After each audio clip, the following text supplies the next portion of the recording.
Welcome to the Pediatric Resource Center Board. The PRC is a community service program of the University of Illinois College of Medicine at Peoria. The center is an important part of a chain of organizations that help get kids who are abused out of that situation. The doctors are uniquely trained to examine kids who may have been abused or neglected. Special equipment is used to make sure that the evidence is collected in a way that is submissible in court. I sat down with the founder of the center to find out why she created it. Joining me now is the medical director of the Pediatric Resource Center here in Peoria, Dr. Kay Saving. Thanks for being here today. Sure. So first of all, we want to know, why did you create the Pediatric Resource Center? What was the need in the community?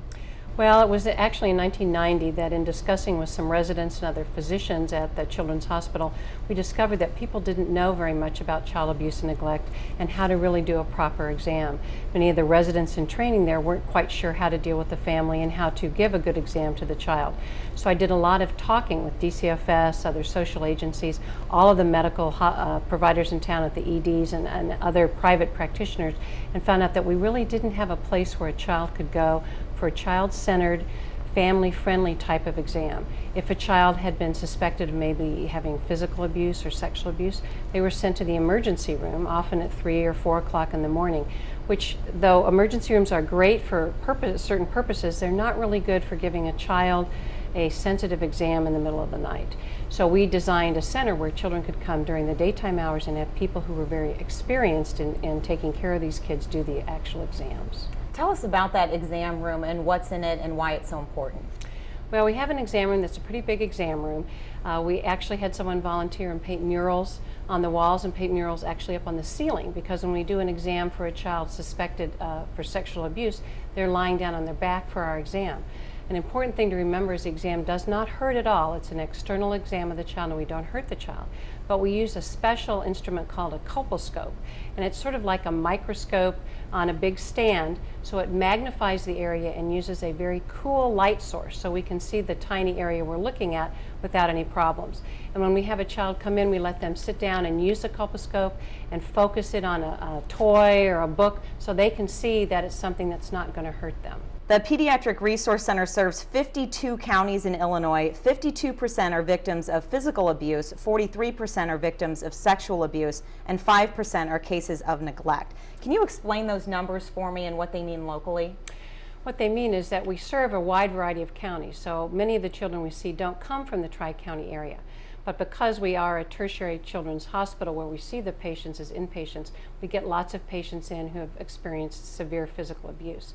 If you compare our numbers with the national numbers, overall, children who are abused, about 70–71% are victims of neglect, about 9 or 10% are victims of sexual abuse, and then about 15 or 16% are victims of physical abuse.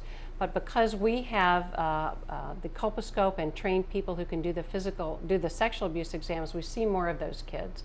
And because we have a pediatric neurosurgeon, we get a lot of kids transferred to our inpatient unit, the pediatric ICU, with severe head trauma. So our numbers are more heavily weighted toward physical abuse than the national numbers that you see. If you do know someone who you think may be a victim of child abuse, sexual or physical child abuse, what should you do? You should call. And sometimes it's very difficult to make the call to what we call the DCFS hotline in the state of Illinois, because people are worried that there may be some negative impact on themselves, or they're worried, I'm not really sure, but I have a suspicion that this child is being abused. You can make the call totally anonymously, and it is the best thing to do for the child. Sometimes families just need some help, particularly in the current economic times, that DCFS or other agencies can provide, but no one will know if you don't make that call. So it's very important to make that call. You don't have to give your name, just information so the child can be found. And that phone number is 1-800-25-ABUSE. That is correct. All right, Dr. Kay Saving, thanks for being here today. Thank you. The Pediatric Resource Center is funded through a combination of grants, fees for services, and community donations. The PRC holds 3 minor and 1 major fundraiser per year, with the majority of funds received from the fall fundraiser. The full PRC board meets once a month, and as a new board member, you will likely be placed on a subcommittee as well. On behalf of the Pediatric Resource Center, I would like to thank you for choosing to help local victims of child abuse and neglect by donating your time and your talent.